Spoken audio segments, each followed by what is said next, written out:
लालच को उदारता में बदलिए और उलझन को सहनशीलता में बदलिए। अपने दुख को सुख में बदलिए। कैसे दुख सुख में बदलेगा, कहानी सुना रहा हूं। वो स्त्री बहुत दुखी रहती है। गांव की स्त्रियों ने पूछा, बहन इतना दुखी क्यों रहती है? बोले, पति ठीक से बोलता नहीं, प्रेम करता नहीं है। अरे तेरा पति ऐसा है? नदी किनारे एक बाबा रहता है, सारे दुख मिटा देता है। बाबाओं के पास लोग इसीलिए जाते हैं कि सारे दुख मिटा दो। इसलिए नाना प्रकार के बाबा भी रोज रोज नए नए मॉडल के पैदा हो रहे हैं। नई नई नाटक लेकर भी आ जाते हैं, ज्ञान ध्यान तो देते नहीं। दुनिया भर का वॉन्डर, कोई पर्ची निकालता, कोई पर्चा निकालता है। और कोई कहता है तुम्हें दुख है, तुमने 3 दिन पहले क्या कचौरी खाया था? बोले हाँ खाया था बाबा। बोले कचौरी कभी मत खाना, दुख मिट जाएगा, कृपा बरस जाएगी। कचौरी में कृपा रुकी। बड़ा नालायक आदमी, कचौरी में कृपा रुकी। वैसे लोग कचौरी में कृपा रुकी। फिर बोलता, तुम्हारे द्वार पर क्या नीम का पेड़ है आजू बाजू साइड में? बोले हाँ बाबा है। नीम का पेड़ काट कर फेंक दो, बस वहीं कृपा रुकी हुई है। ये कौन दुख मिटाने वाली चीज है? याद रखना, नास्त ज्ञानात् परम सुखम, दुखेषु अनुद्विग्न मनः सुखेषु विगत अस्त्रहा, वीतराग भय क्रोधा स्थित धीम्न उच्यते। दुख ये फालतू बातों से मिटने वाला नहीं। आपके मन को जब बोध हो जाएगा, सब दुख दूर होगा। कैसे दूर होगा देखना। 4-5 स्त्रियां उस मिलिट्री के पति की स्त्री को लेकर के नदी किनारे बाबा के पास गए।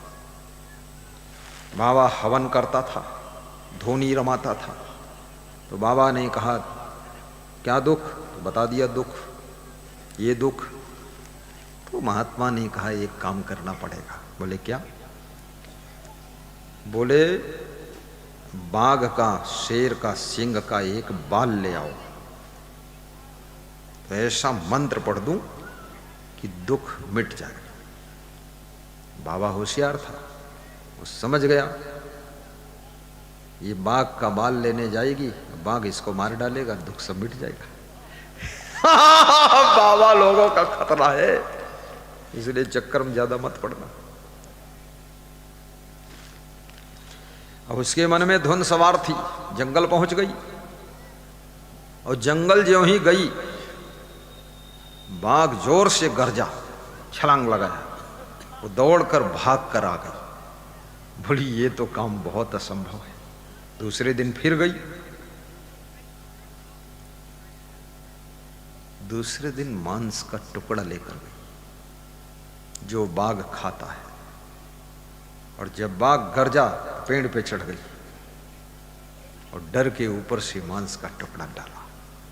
तो बाघ खाया और ऊपर देखा कि कोई मुझे मेरा पालन पोषण करने आया है। हित अनहित पशु पक्षी जाने। मांस का टुकड़ा डाल डाल कर खिलाया और फिर नीचे उतर आई और टुकड़ा डालकर खिलाती रही और चुपके से एक बाल कैंची से काट लिया। बाघ का पेट भर गया, बाल मिल गया। औरत वापस आ गई, बाबा के यहाँ पहुंची अपनी सहेलियों के साथ। किसी बाबा से मिलना हो, किसी नारी को अकेले नहीं जाना चाहिए, 4-5 स्त्रियों को ग्रुप बनाकर जाना चाहिए, या तो अपने घर के पुरुषों के साथ जाना चाहिए।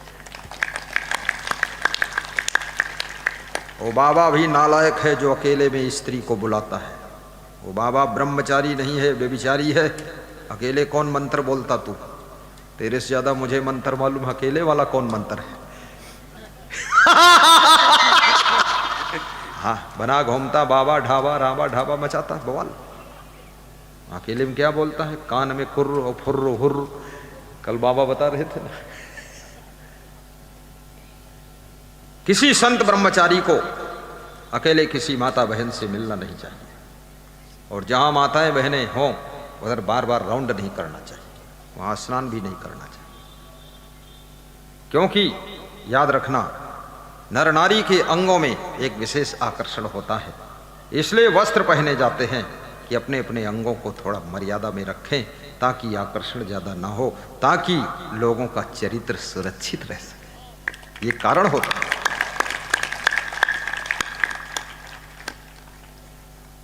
और ब्रह्मचर्य एक दौलत है, वैराग्य एक धन है, ज्ञान एक संपदा है। याद रखना, साधु के पास कोई और दौलत, कोई दौलत नहीं है, केवल वैराग्य ही इसका धन है, ब्रह्मचर्य ही धन है। बाकी साधु से ज्यादा धन सबके पास है। भक्त के पास में भक्ति ही संपत्ति है। भक्ति महल बहु ऊंच है, दूर हिते दर्शाए, जो कोई जन भक्त करे शोभा वर्ण न चाहे। शिवरी के पास कौन सी दौलत थी, ध्रुव के पास कौन दौलत थी, लेकिन शिवरी की भक्ति पूरे विश्व पटल पर चमक रही है। भक्ति स्वयं एक संपदा है। आपके पास में क्या है?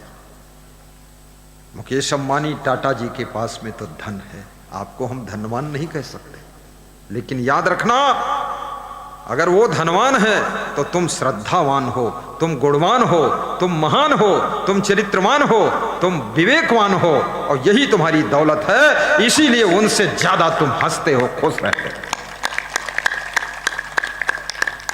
हमने बहुत कम हंसते देखा है, बहुत बड़े बड़े धनवानों को खूब मुंह ऐंठते देखा है। सड़सी तना मुंह बनाओ थे।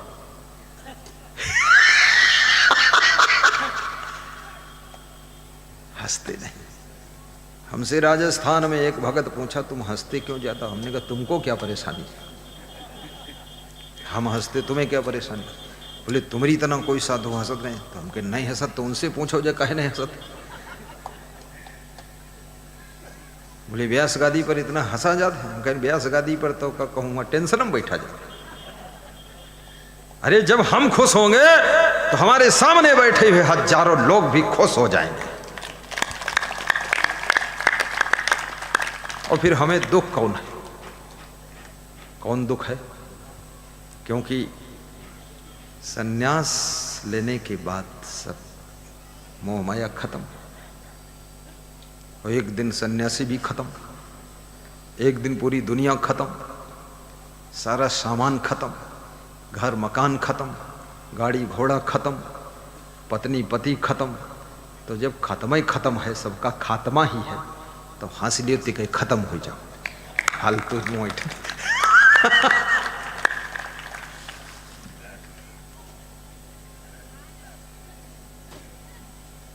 इतनी हंसी आई, लोगन खांसी आवेला।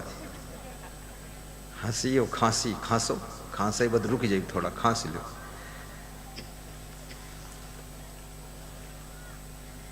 मुस्कुराते रहो, गुनगुनाते रहो, पति पत्नी रहो, बैठकर हंसा करो। नया फार्मूला सिखा रहा हूं, दोनों बैठकर हंसो। बाप बेटे बैठकर हंसो, बाप बेटे दोस्ती जैसे रहो, पति पत्नी मित्र जैसे रहो, और सास बहू सहेली जैसे रहो। दोनों में प्रेम रहना चाहिए। सासू होने का अहंकार छोड़ दो, क्योंकि जो नई बहू आई है ना, ये भी एक दिन सासू बनने की उम्मीदवार है, ये भी प्रधानमंत्री बनेगी। तुम रिटायर हो जाओगी, इसलिए टायर हो अभी तो टायर हो, फिर रिटायर बनो, और बहू का अवसर आने वाला है। संसार में है क्या? आया है सो जाएगा, राजा रंग फकीर, एक सिंहासन चढ़ी चले, एक बंधे जात जंजीर। जो तू आया जगत में तो ऐसा कर ले, कर साहिब की बंदगी, भूखे को कछु दे। साहेब को बंदगी करो। साहेब कौन? जो श्रेष्ठ है, परम है, पवित्र है, दिव्य है, शुद्ध है, उज्जवल है, वो साहिब है। जो निर्मल है वो साहिब है, जो कमल है वो साहिब है। और ऐसे साहिब को बंदगी कीजिए। बंदगी का अर्थ है नमस्कार कीजिए। ऐसे साहिब को प्रणाम कीजिए तो जिंदगी का परिणाम बदल जाएगा। बोलिए तारनहार गुरुदेव की जय। नमस्कार गुरुदेव, तुम्हें भक्तों का बारंबार हो और श्रद्धा रूपी भेंट हमारी चरणों में स्वीकार हो। दानी बनकर जियो, कंजूस बनकर नहीं कि छूटेगी संपत्ति यहां की यहीं पर। ए दौलत के दीवानों सुन लो, एक दिन ऐसा आएगा और धन यौवन और रूप खजाना यहीं धरा रह जाएगा और सुंदर काया माटी होगी, चर्चा होगी गली गली। ले लो रे कोई राम का प्यारा, मैं चिल्लाऊं गली गली। हरे राम के हीरे मोती मैं बिखराऊं गली गली। मरने से पहले ही बैतरणी नदी से पार होने की व्यवस्था बनाइए। मरने के बाद जो गौदान होता है ना, बछिया दान करते हैं। बेटे भी होशियार है, अधमरी बछिया लाते। पंडित जी भी होशियार है, वो भी सोचते हैं भागे भूत लंगोटी भली, बहुत अच्छी नहीं तो अधमरी सही, उसी पर मंत्र पढ़ देते हैं। बछिया ऐसी है, तुम्हारा बाप पूंछ पकड़ करके जब बैतरणी नदी पार होने लगेगा, पूंछ टूटकर बाप के हाथ में आ जाएगी, बछिया तो पार हो जाएगी, तुम्हारा बाप डूबेगा। अरे इन बेटों के ऊपर इतनी बड़ी जिम्मेदारी क्यों सौंप कर जा रहे हो कि मैं मर जाऊंगा तो बछिया दान देना? तू जिंदा में ही क्यों नहीं भैंस दान कर देता? फालतू काम करता। भैंस की पीठ पर पति पत्नी दोनों बैठ लो, पैर निकाल दी, तालाब पार कर दी। हाँ, बछिए के पूंछ नोचत हुआ फालतू बवाल बनाते। क्रोधो वही वस्तु राजा तृष्णा वैतरणी नदी, विद्या दुघा कामधेनु, संतोषो नंदनम वरम। चाणक्य नीति में लिखा हुआ है, क्रोध यमराज का रूप है, तृष्णा वैतरणी नदी है, विद्या कामधेनु गाय है और संतोष ही इंद्र का नंदन वन है। इसलिए संतोष में जियो तो इंद्रलोक जैसा सुख धरती पर ही मिल जाएगा। गोधन गजधन बाजधन और रतन धन खान, जब आवे संतोष धन सब धन धूरि समान। संतोषा मृत तृप्ता नाम तत्सुखम शांत चेत साम नच तद्धन लुब्धा नाम। इतस्य एतस्य धावताम उपार्जिता नाम वित्ता नाम त्याग एवं रक्षणम तदा गोदर संस्था नाम परिवाह युवाम बसाम। संतोष को अमृत कहा गया है। भोजन खाने बैठो संतोष रखो, मिर्च मसाला कम ज्यादा हो, चिड़चिड़ चिड़चिड़ मत करो, जो पसंद आए खा लो। भोजन खाने बैठो थोड़ा कम भी खाओ। लाख समझाऊं कम खाता नहीं कोई, 2 रोटी ज्यादा खाते लोग। बोलते प्रवचन की बात मंडप तक, रसोई में तो माल छको। कम खाने से बीमारी कम आएगी, अधिक खाने से बीमारी अधिक आएगी, और बिल्कुल न खाने से तुम जिंदा ही नहीं रहोगे। इसलिए खाओ भी, चबा चबा कर खाओ, प्रेम से खाओ। 10 मिनट हर रोज टहलें शाम को खाने के बाद। आरजू मंदाने सेहत याद रखें यही उसूल। 10 मिनट हर रोज टहले शाम को खाने के बाद। पेट की मोटर में खाने की सवारी कम भरो, फेल हो जाएगी ओवरलोड हो जाने के बाद। ओवरलोड हो जाने के बाद